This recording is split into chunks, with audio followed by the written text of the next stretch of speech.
अरे ये क्या चीज है? लगता है किसी ने तार वाला जहाज छोड़ा है।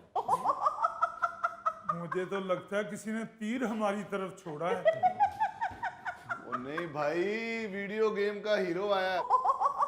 आदाब अर्ज है, आदाब अर्ज है। आधा वर्ष है। उधर बैठो जा। अरे ये क्या जुल्म कर दिया?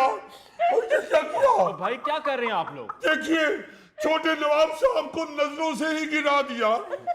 ये है छोटे नवाब साहब। तो और क्या? यार मैं अपनी दुकान से खिड़की उठा लूं, कहीं छोटे नवाब साहब का खून मेरी गर्दन पे ना आ जाए। उठिए नवाब साहब, उठिए, यहाँ कहीं बिल्ली ना आ जाए। उठिए नवाब साहब, यहाँ बैठिए, हम आपके लिए पानी लेकर आते हैं। जल्दी से लाइए पानी, चमची भी ले आइएगा। आपको कोई चोट तो नहीं लगी? नहीं नहीं, आप फिक्र न कीजिए, इन्होंने गिराया है आपको। इस वक्त तक हुकूमतें हिल गई होगी। चाचा हजूर, वो तो अल्लाह का शुक्र है कि हम आपकी तरफ आते हुए तलवार घर पे रखा है, वरना अब तक यहाँ पे जंग का माहौल बन चुका होता। नवाब साहब, आप तलवार उठा लेते हैं? अरे क्या बात कर रही है? ऐसे ही तहफुजात का इजहार दुश्मनों ने उस वक्त भी किया था जब नवाब साहब मैट्रिक का इम्तिहान देने वाले थे। दुश्मन कहना शुरू हो गए कि इन्होंने कहां से इम्तिहान देना है, इनसे तो कलम ही नहीं उठाया जाएगा।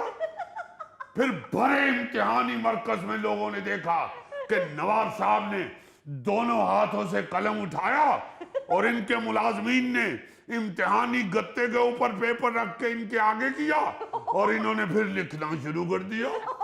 ये लिख रहे हैं या कश्ती चला रहे हैं? अरे क्या बेहूदगी है। नवाब साहब की इसी अनथक मेहनत को देखते हुए मुमतहिन ने इनको इमदादी नंबरों से पास किया था। नवाब साहब, इमदादी नंबरों से या इम्तियाजी नंबरों से?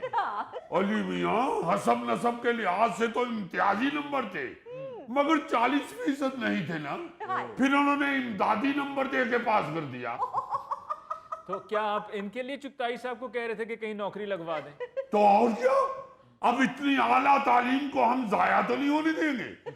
हमारे दादा हुजूर की बड़ी ख्वाहिश थी कि हमारे खानदान में कोई बच्चा तो सरकारी नौकरी करे और सारे हुक्मरानी ही करते रहेंगे। नहीं जी नहीं, माशाल्लाह हम दादी नंबरों से पास भी हो गए हैं और मैट्रिक भी कर लिया है। अब कम से कम किसी सरकारी बाग में माली लगना तो बनता है। देख रहे हैं कैसे जहां